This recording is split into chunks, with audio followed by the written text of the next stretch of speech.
abaro labadii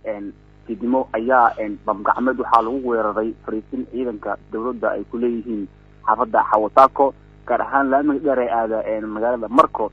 kasoo horjeedka iskuulka waxbarashada ee Salaamun ciidamo fariisin kule oo halkaasi checkpointiga magaalada lagu baxo degan ayaa lagu weeraray ilaa iyo laba bamgacmeed runtii xilligaasi waxay ahayd xilli dadka iyo ka socodka magaalada uu aad u degan yahay oo fiid hore ah runtiina ciidamadaas la weeraray maanta ma aha markii ugu horeysay bamgacmeedkaas lagu weeraro balse dhowr jeer hore ayaa habeenada soo dhaafay bamgacmeedyo kan lamid ah ciidanka weeraro lagu geystay